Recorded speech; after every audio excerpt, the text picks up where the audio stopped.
네, 한 주간도 주 안에서 평안하셨습니까? 우리 할렐루야로 인사 나누겠습니다. 할렐루야, 할렐루야. 오늘 오전 찬양 예배를 드리면서 주님께서 구별하신 이 거룩한 안식일에 참여하는 것이 얼마나 행복한 인생인가라는 것을 깊이 또 생각해 보았습니다. 그렇지 않습니까? 우리 옆에 계신 형제자매님들 얼굴을 보면서 당신은 참 행복한 사람입니다. 인사하시기 바랍니다.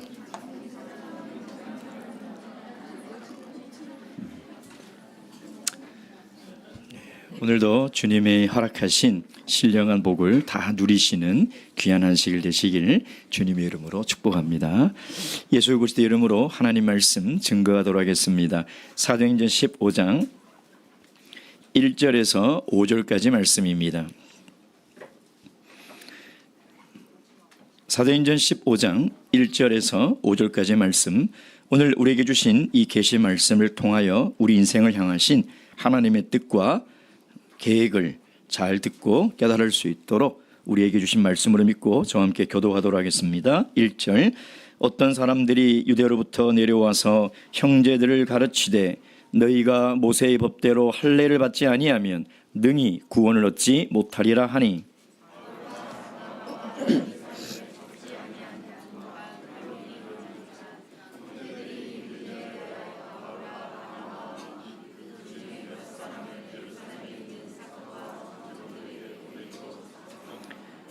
저희가 교회의 전송을 받고 베니게와 사마리아로 다녀가며 이방인들의 죽게 돌아온 일을 말하며 형제들을 다 크게 기쁘게 하더라.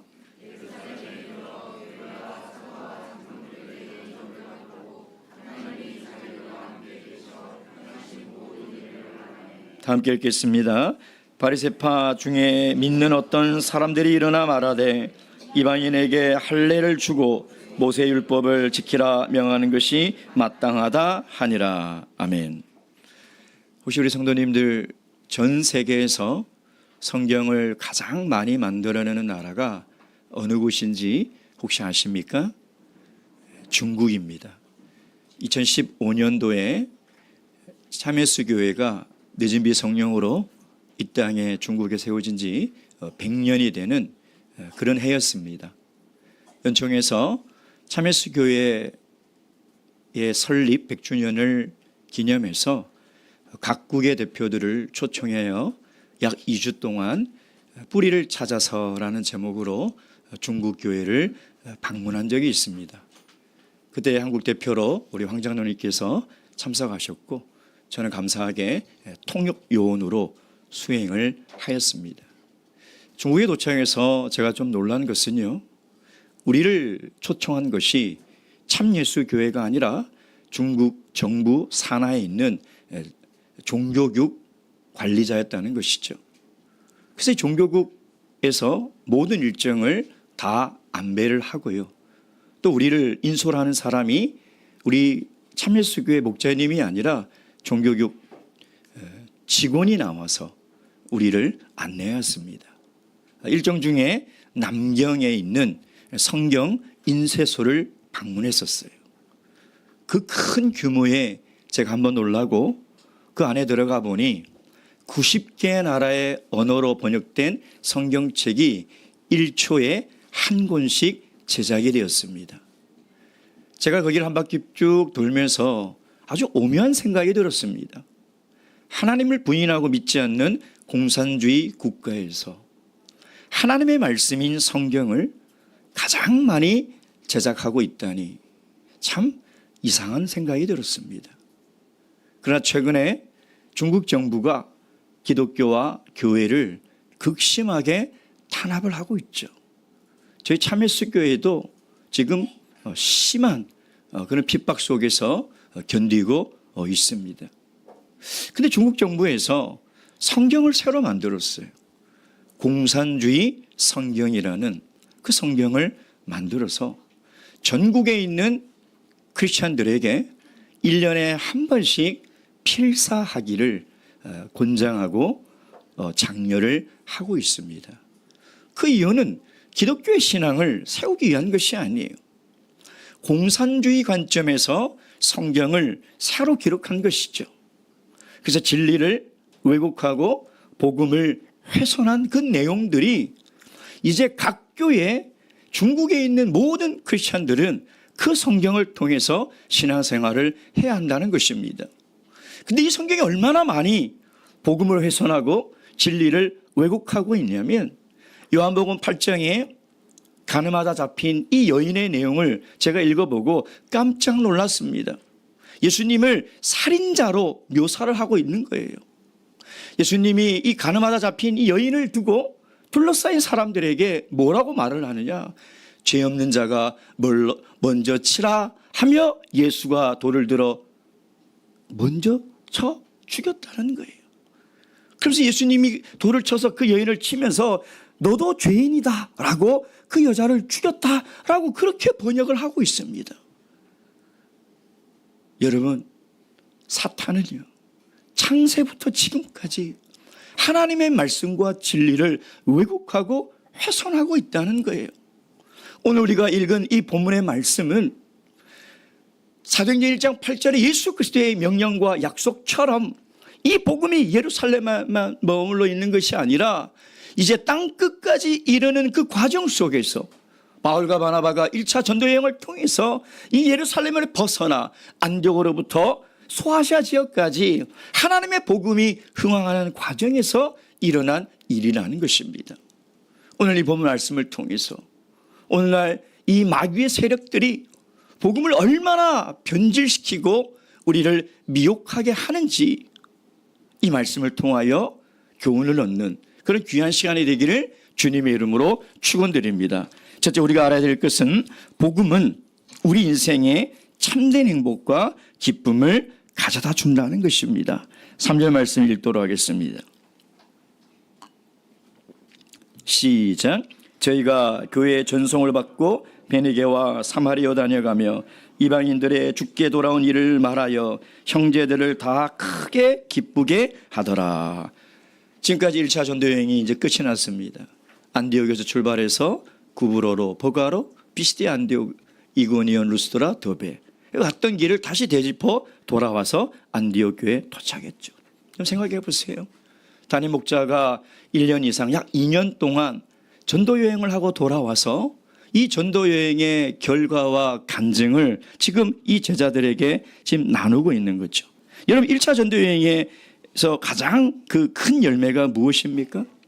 그것은 바로 유대인들은 이 복음을 거부했지만 이방인들이 이 복음을 받아들이고 예수 그리스도를 믿었다는 것입니다.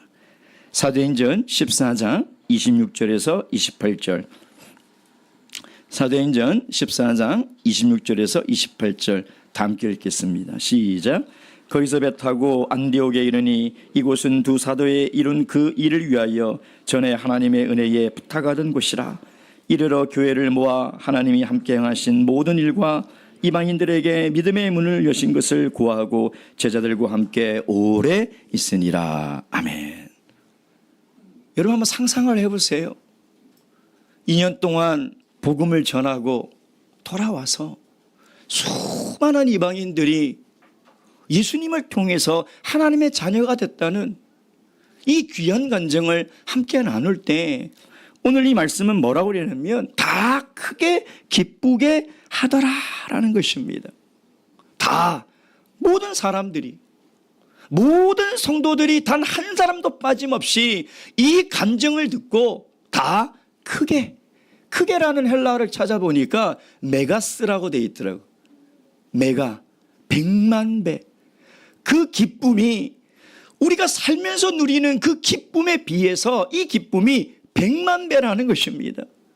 여러분이 누리는 100만 배의 기쁨을 한번 생각해 보세요.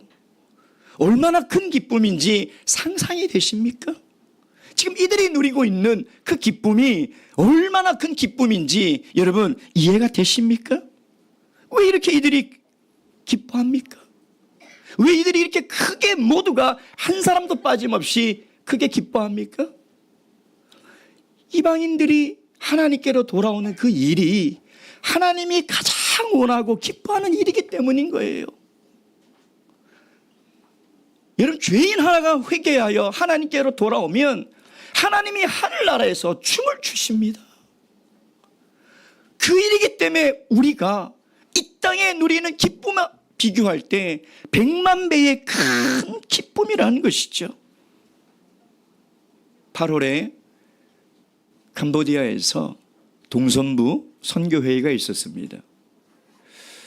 총회장님과 선교이사님이 참석하시고 이제 캄보디아의 선교에 대해서 보고를 하시더라고요. 사진 준비되셨나요?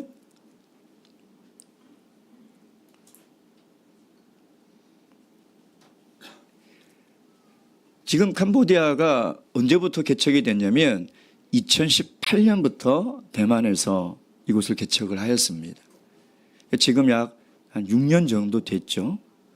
근데 우리 캄보디아는 95%가 불교 신자예요.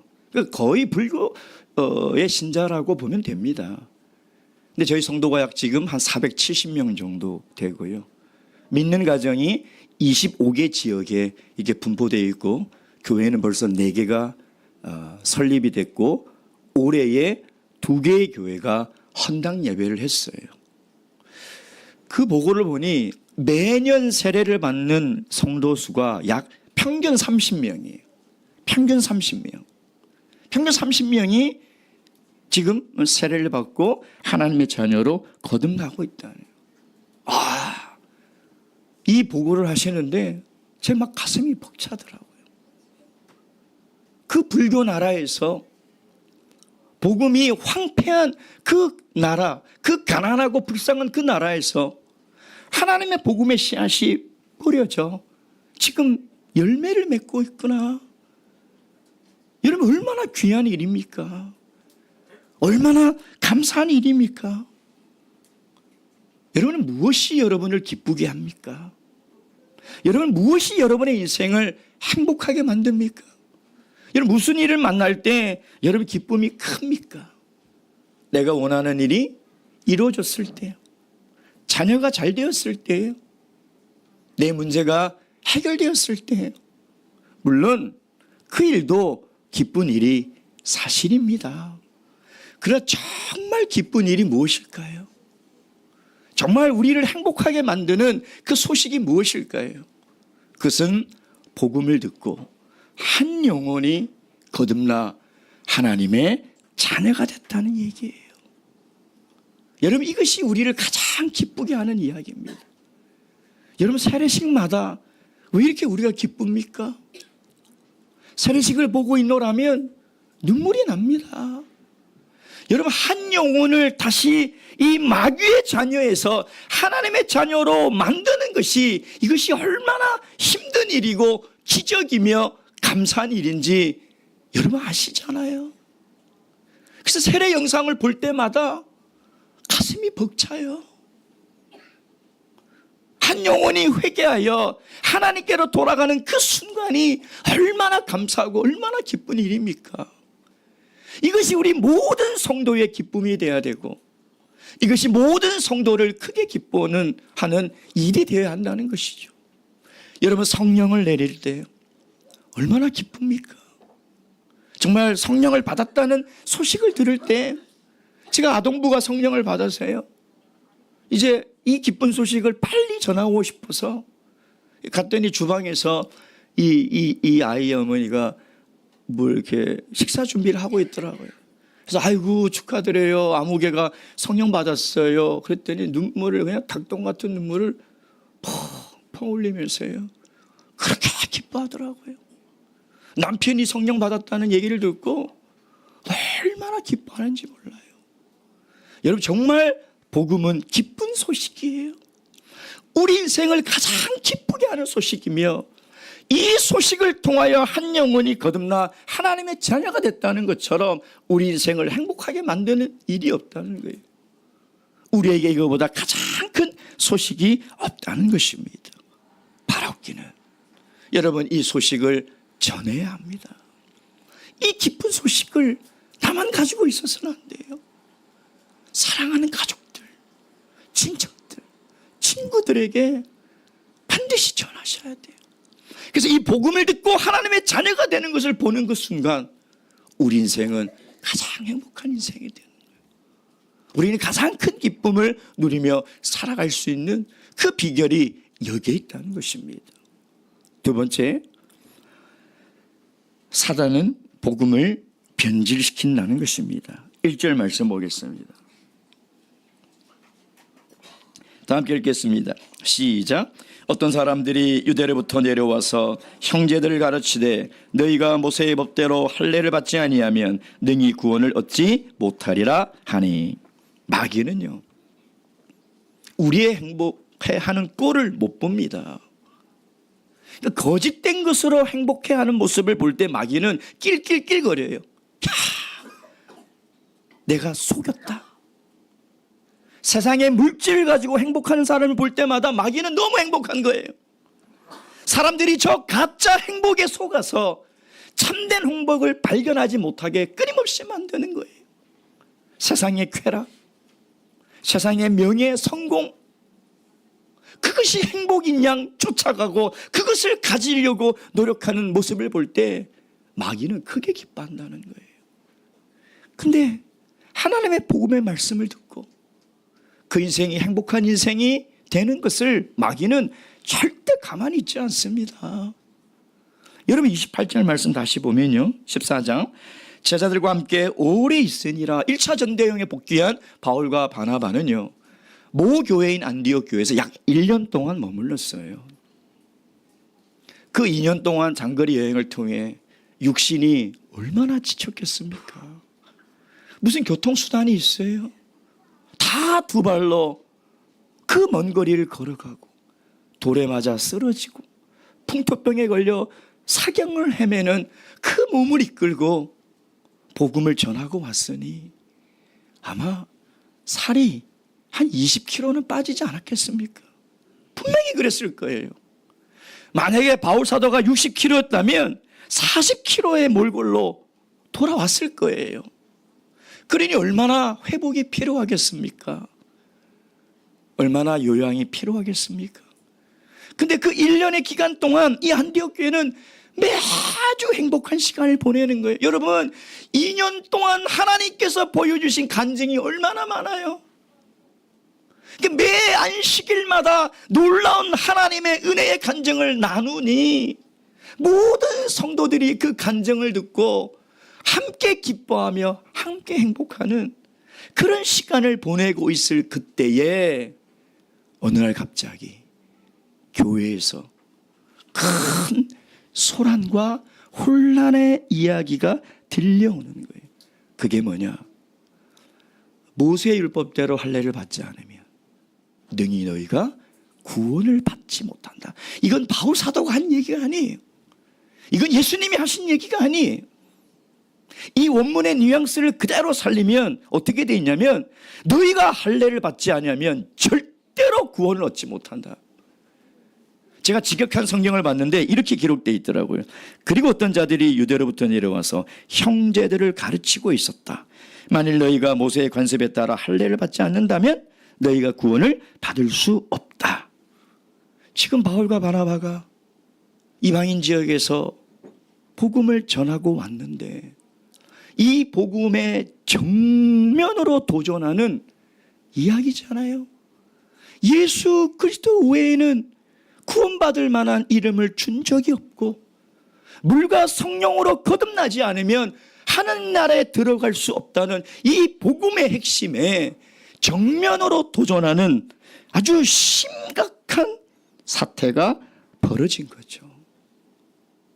누구의 말이 맞냐 이 말이에요. 누구의 말을 믿고 따라야 하냐 이 말이에요. 여러분, 이 말을 한 사람 도대체 누구입니까? 누구예요? 15장 1절 유대로부터 내려온, 즉 예루살렘 교회에서 온 성도들입니다. 유대교회에서 개종한 성도들이에요. 그 성도들이 바울과 바나바가 목회하고 있는 안디옥 교회에 와서 성도들을 모아놓고 성경 공부를 하는 거예요. 그러면서 뭐라고 얘기하냐면 물과 성령으로 거듭난 것으로는 구원을 얻을 수가 없습니다. 그러니 모세의 율법대로 할례를 받아야 합니다 라고 가르치고 있었다는 것이죠. 이건 엄청난 도전입니다. 왜냐하면 지금 사도교회는 사도행전을 통해서 우리에게 무엇을 이야기하고 있습니까? 구원받는 방법이 무엇이냐는 거예요. 여러분, 세례를 받는 장면을 왜 이렇게 우리에게 이야기하고 있습니까? 성령을 받는 이야기를 왜 이렇게 자세히 기록하고 있습니까? 구원에 이르는 방법은 가장 중요한 신학적 문제예요.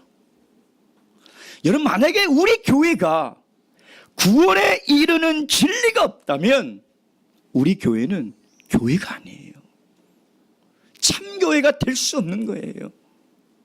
만약 우리 교회가 이 교리가 훼손되고 무너진다면 우리가 여기 앉아 있을 이유가 어디에 있습니까?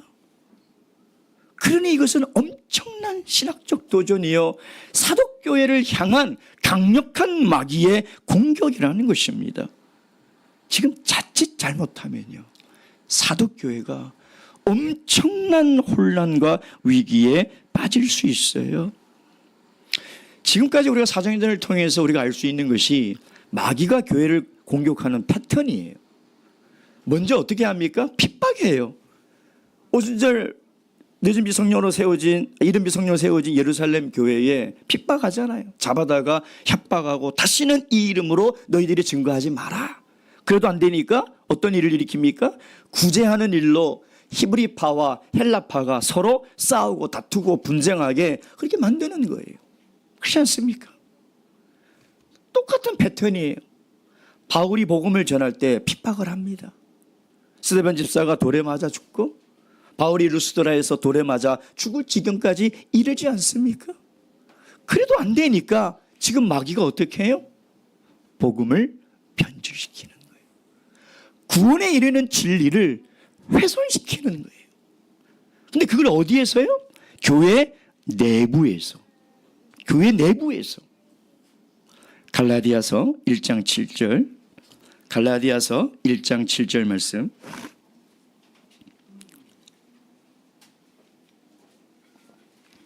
갈라디아서 1장 7절에서 9절까지 말씀 제가 읽겠습니다. 다른 복음은 없나니 다만 어떤 사람들이 너희를 요란케 하며 그리스도의 복음을 변하려 함이라. 그러나 우리나 혹 하늘로부터 온 천사라도 우리가 너희에게 전한 복음 외에 다른 복음을 전하면 저주를 받을지어다. 우리가 전에 말하였거니와 내가 지금 다시 말하노니 만일 누구든지 너희의 받은 것 외에 다른 복음을 전하면 저주를 받을지어다.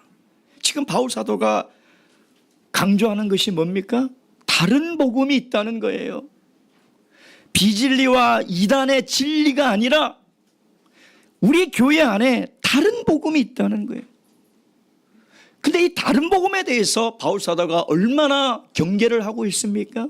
내가 전에도 너희에게 이뤘지만 다시 한번 너희에게 말하노니 하늘로부터 온 천사라도 내가 너희들에게 전한 복음 외에 다른 복음을 전하면 반드시 하나님의 저주를 받을 것이라는 거예요. 반드시 하나님의 심판을 받을 거라는 것입니다.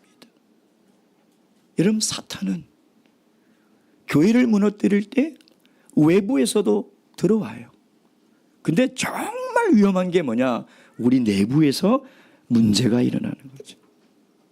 진리를 혼란케 하는 거짓 형제들이 가장 무서운 거예요. 정말 무서워요.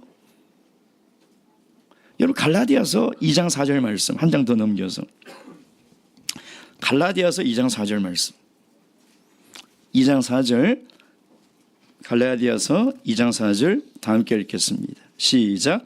이는 가만히 들어온 거짓 형제 까닭이라. 저희가 가만히 들어온 것은 그리스도 예수 안에서 우리의 가진 자유를 엿보고 우리를 종으로 삼고자 함이로되. 가만히 들였다는 말이 무슨 의미입니까? 몰래 들어왔다는 거예요. 누가? 형제가 몰래 들어와서 여기 앉아있는 거짓, 여기가 아니라 그 당시 사도교회에 거짓 형제들이 있다는 거예요. 이 거짓 형제들이 제일 골치 아픈 거예요. 여러분, 다른 교회에서 뭐 이게 복음이고 이렇게 하지 않으면 능히 구원 얻지 못합니다. 아무리 떠들어도 우리 큰 영향 없어요. 무슨 영향이 있겠습니까? 성경으로 다 반박할 수 있는 거고, 성경만 제대로 이해한다면 누구나 다 분별할 수 있는 이야기 아닙니까? 근데 문제는 뭐냐면 우리 안에서 이런 얘기가 나올 때예요. 그것도 누가요? 지도자가. 아동부들이 만약에 그래 보세요. 이러지 않으면 구원 얻지 못해요. 예끼는들 아직 덜 배웠구나. 좀 더 배워야 돼요. 우리 새가족들이 한번 얘기해 보세요. 영향력이 별로 없어요. 근데 제가, 장로님이, 집사님이 이런 얘기를 한다고 생각해 보세요. 유월절을 지키지 않으면 구원을 얻지 못합니다. 할례를 받지 못하면 능히 구원을 받지 못합니다 라고 만약에 주장하고 성도들을 가르친다고 생각해 보세요. 이게 심각한 문제라는 거예요. 몇 년 전부터 대만에 어떤 지도자들이요, 유튜브 채널을 개설해서 끊임없이 자매수 교회를 공격해요. 이 사람들이 누구냐면 우리 성도들이에요. 우리 성도들. 거기 지도자들이에요. 근데 지금도 그러고 있어요. 지금도. 제가 그들이 이야기하는 것을 한 몇 편 들었는데 뭐라고 그러냐면 참예수 교회만이 구원이 있다라고 얘기하는 것은 교만한 소리다. 어찌 참예수 교회만 유일한 구원을 얻는 교회냐 라고 끊임없이 방송을 하고 있는 거예요. 여러분, 이게 정말 무서운 거예요. 수많은 성도들이 미혹을 당합니다. 수많은 성도들이 이런 이야기를 듣고 혼란을 겪는 거예요. 여러분, 고린도후서 11장 4절 말씀, 고린도후서 11장 4절 말씀, 고린도후서 11장 4절 말씀, 고린도후서 11장 4절 찾으셨으면 다 함께 읽겠습니다. 4절 시작. 만일 누가 가서 우리의 전파하지 아니한 다른 예수를 전파하거나 혹 너희의 받지 아니한 다른 영을 받게 하거나 혹 너희의 받지 아니한 다른 복음을 받게 할 때에는 너희가 잘 용납하는구나. 여러분 보세요. 다른 예수를 전파하는 사람들이 있고요, 다른 영. 여러분, 지금 전 세계적으로 심각한 문제가 뭐냐면 우리와 똑같이 방언을 하고 우리와 똑같이 방언을 하며 마음이 평안하다고 하는 일들이 세계 각곳에 일어나고 있어요. 우리가 이 영을 분별하지 못하면 다 속아 넘어가는 거예요. 이번에 강학 목자님이 오셔서 간증을 하시는데, 이제 강학 목자님이 유럽에 있는 여러 교회를 순목하시다 보니까 한 교회에 몇 달 만에 한 번씩 가시잖아요. 근데 한 3개월 후에 가야 되는 그 교회에서 전화가 오는 거예요. 그 교회 성도님들이 몇 분 안 됐는데 뭐라고 얘기하냐면, 이번에 오신 구도자가 세례를 받았냐 안 받았는지 모르겠는데 어쨌든 성령을 받았습니다 하고 막 기뻐하더라는 거예요. 그 얘기를 자세히 좀 들어보니까 좀 느낌이 이상한 거예요. 그래서 3개월 후에 거기 가서 딱 보니까 성령이 아니에요. 그래서 강호 목자님이 예수 이름으로 면하노니 사단아 물러가라 라고 했더니 이분이 그냥 뒤로 콱 넘어지는 거예요. 마귀의 영이 들어온 거예요. 여러분 마귀는 지금 광명한 천사로 가장할 수 있습니다. 마귀가 그러지 못할 것 같아요. 그러니 다른 영을 전하는 사람들이 있어요. 동시에 다른 복음을 전하는 사람. 근데 고린도 교회 성도들은 이걸 어떻게 해요? 잘 받아들였다는 거예요. 다른 예수를 전하고 다른 영을 전하고 다른 복음을 전하는데 이걸 다 받아들였다는 거예요. 갈라디아에서 보면 바울 사도가 얼마나 가슴이 찢어지면 내가 정말 이상하다, 너희가 어떻게 이렇게 다른 복음을 듣고 이 진리에서 속히 다 떠나가느냐, 얼마나 마음이 아프면 그런 얘기를 했겠냐 이 말이에요. 사랑하는 성도 여러분, 마귀가 마지막 때가 가까울수록 우리를 공격하는 가장 강력한 무기가 뭐냐? 미혹이에요. 미혹. 여러분 요한계시록을 쭉 읽어보세요.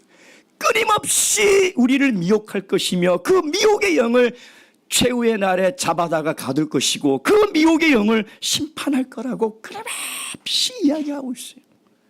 예수님이 말세를 향한 경고를 주실 때도 뭐라고 말씀하십니까? 마가복음 13장 22절 말씀. 마가복음 13장 22절 말씀.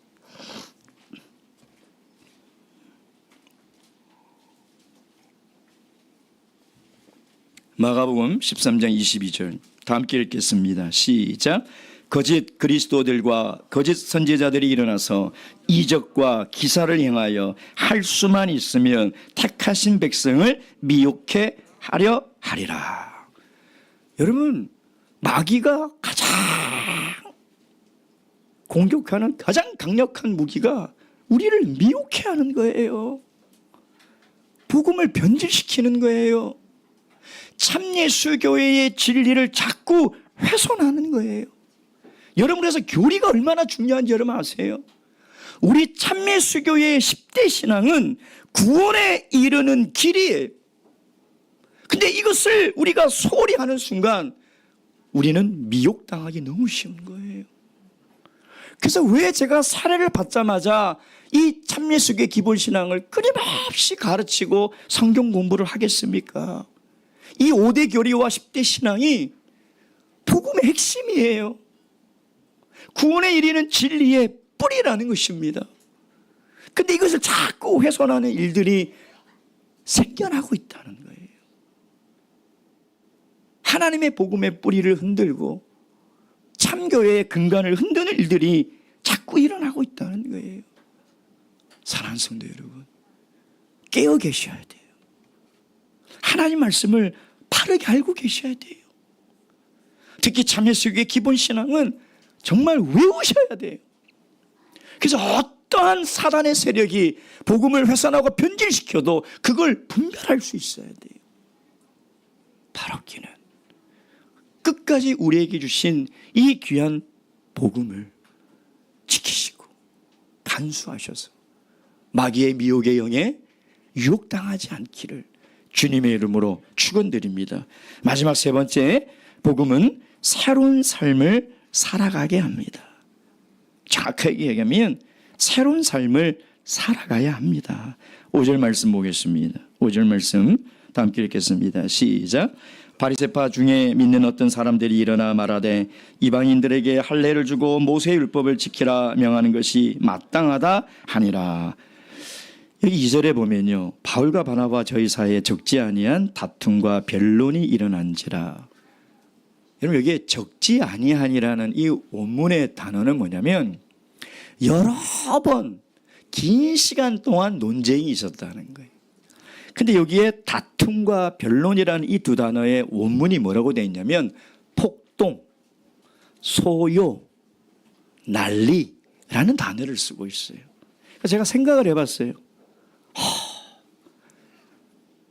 이 안디옥 교회가 매 안식일마다 반으로 나눠서 폭동이 일어나는 것처럼 지금 논쟁이 붙은 거예요. 여러분 한번 생각해 보세요. 안식일 날 예배 들어왔는데 이쪽에서는 할례를 받아야 구원을 얻는다고 막 소리를 치고, 이쪽에서는 물과 성령으로 거듭나 예수 그리스도의 이름으로 세례를 받으면 구원을 얻는다고 막 소리를 치고 매 안식일마다 폭동이 일어난다고 생각해 보세요. 여러분 교회 오고 싶습니까? 여러분 신앙생활 하고 싶어요? 지금 안디옥 교회는 그런 상황이 됐다는 거예요. 한 번 이 사람들이 주장하고 아이고 안 되니까 우리 예루살렘 총회에 갑시다가 아니에요. 지금 굉장히 긴 시간 동안 여러 번 교회가 뒤집어질 것 같은 논쟁과 다툼이 있었다는 거예요. 누구 사이에? 유대로부터 온 거짓 형제들과 바울과 바나바 사이에서요. 왜 이렇게 심하게 다퉜습니까? 여러분, 할례를 받지 않으면 능히 구원 얻지 못한다는 이 주장은요, 예수 그리스도의 십자가를 무의미하게 만드는 거예요. 예수 그리스도의 희생과 죽음을 무가치하게 만드는 거예요. 다시 율법으로 돌아가자는 거예요. 율법을 폐하시려 예수 그리스도가 생명을 버려 십자가에서 우리를 위하여 죽으셨건만 그것을 부정하는, 이건 심각한 하나님에 대한 도전이라는 거예요. 그렇다면 지금 바울과 바나바가 소아시아에 전하여 물과 성령으로 거듭나게 한 이 그리스도인들은 도대체 뭐가 되냐 이 말이에요. 그러니 바울과 바나바도 참을 수가 없는 거예요. 근데 분명히 우리가 방금 봤듯이 이들이 예루살렘 교회에서 온 성도라는 거예요. 그 왜 이들이 이랬을까요? 이들이 왜 복음의 근간을 흔드는 다른 복음을 지금 주장하고 있는 걸까요? 왜 행복하게 신앙생활하던 안디옥 교회를 이렇게 소용돌이에 몰아넣는 이런 일을 하는 것일까요? 사실 이들은 분명히 들었어요.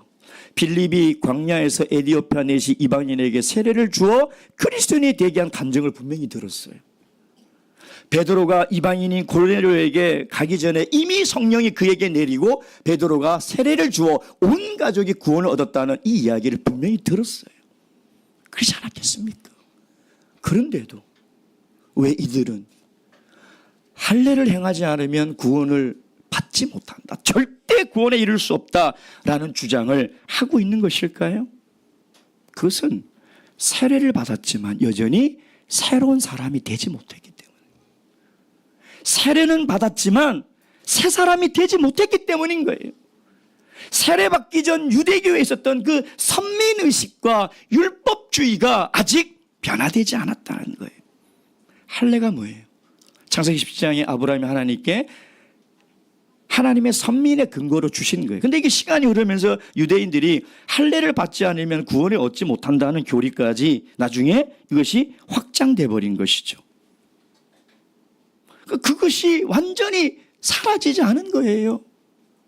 특히 5절에 보면 바리새파 중에 믿는 어떤 사람들이 그 바리새인의 신앙생활하면서 율법을 철저하게 지켰던 그 가치가 세례를 받으면서 완전히 죽어야 되는데 죽지 않았다는 거예요. 그대로 살아있다는 거예요. 여러분, 참이수교의 성장의 과정을 초기에 보면 중국이나 한국이나 어떻게 성장했습니까? 일반 교회가 개종해서 우리 참이수교회가 다 됐습니다. 중국도 마찬가지고 한국도 마찬가지고. 근데 그 자료를 면밀히 보면요, 일반 교회에서 개종하여 참예수 교인이 된 성도들이 다 남아있는 게 아니에요. 참예수 교인이 되지 못해서 떠난 사람들도 많아요. 과거에 일반 교회 목회를 하던 목사가 우리 교회 진리 듣고 깨달아 왔어요. 근데 1년도 못 견디고 돌아갔어요. 왜? 세례 받아도요, 과거의 가치와 습관이 새롭게 변화되지 않으면 그리스도인이 될 수 없는 거예요. 여러분, 예루살렘에서 온 이 성도가 왜 이런 얘기를 해요? 복음이 뭔지 아직 완전히 깨닫고 있지 못하는 거예요. 자기가 받은 세례의 의미와 가치가 무엇인지를 모르는 거예요. 자기가 받은 성령이 무슨 의미인지를 모르는 거예요. 그러니 이 주장을 하고 있는 것이죠. 그러니까 사도교회도 세례는 받았지만, 성령은 받았지만 거짓 성도들이 적지 않았다는 거예요. 복음을 이해하지 못하는 성도들이 적지 않았다는 거예요. 여러분, 오늘날 그러면 이런 성도들이 누굽니까? 누구예요? 오늘날 이렇게 유대에서 내려온 이 사람들과 같은 사람들이 누굽니까? 복음을 듣고 참교회에서 물과 성령을 거듭났지만 여전히 옛사람을 가지고 있는 거예요. 세상적 가치와 세속적인 이 생각을 그대로 가지고 있는 거죠. 그러니까 마치 세수를 헌 무대에 담으려고 하는 사람들이라는 거예요. 목회를 하면서 고민이 있어요.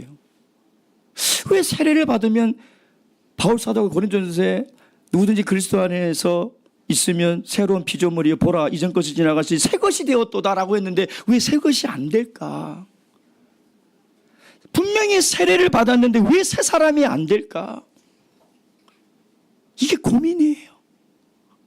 성령을 받으면 하나님의 영이 우리 안에 계셔서 이제 그리스도의 사람이 되어야 되는데 왜 그리스도의 사람이 되지 못하는 걸까? 여러분, 우리 아동부들이 성령 받고 변하나요? 말 잘 듣던가요? 정말 기대하지 마세요, 부모님들. 성령 받고 말 잘 듣고 공부 열심히 하나요? 안 그래요. 그럼 우리는요.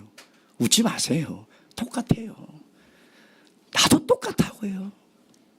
세례 받았다고 왜 안 변합니까?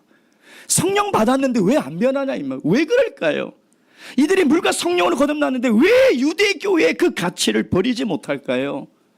왜 우리가 세례를 받고 성령을 받았는데 여전히 세상적 가치와 세속적 가치가 아직 남아서 하나님이 인정하시는 그리스도인이 되지 못하고 있을까요? 육체를 가지고 있기 때문에. 세례 받았지만 여전히 육체 안에 갇혀 있는 거예요. 세례를 통하여 거듭난 이 새 영이 내 육체에 갇혀 있는 거예요. 성령을 받았지만 이 성령이 내 육체 안에 있다는 거예요. 여러분 육체의 소욕이 세요? 성령의 소욕이 세요?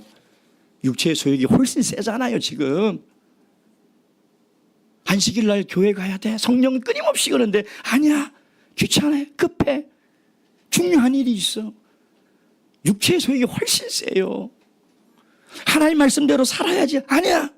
하나님 말씀대로 살면 너무나 힘들고 너무나 귀찮고 너무나 손해보는 게 많아. 왜 그런지 아세요? 내 육체의 소욕이 훨씬 세기 때문에 그래요. 그러니 세례 받았다고 변할 거라고 기대하지 마세요. 성령 받았다고 변할 거라고 기대하지 마세요. 여전히 우리는 내 육체의 소욕이 훨씬 강해요. 여러분 그래서 성령 충만함을 받아야 돼요. 그러지 않으면요 우리가 온전한 그리스도인이 될 수가 없는 거예요. 갈라디아서 3장 3절 말씀 보겠습니다.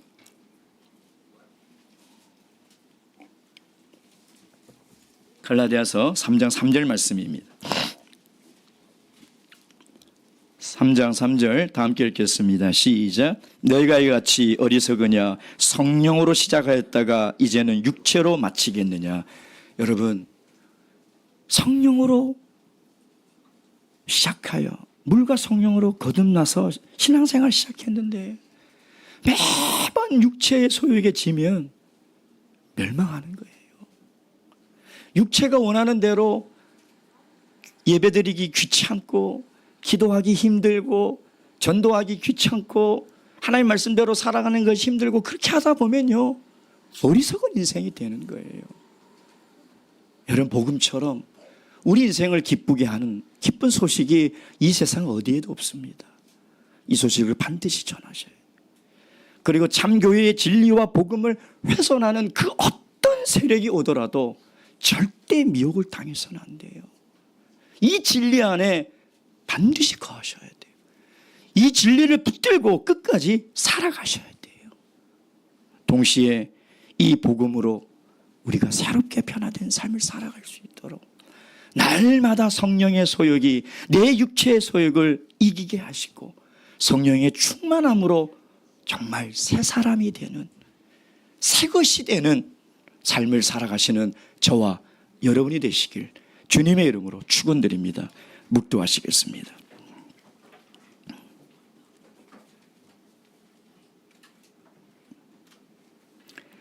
할렐루야. 아멘.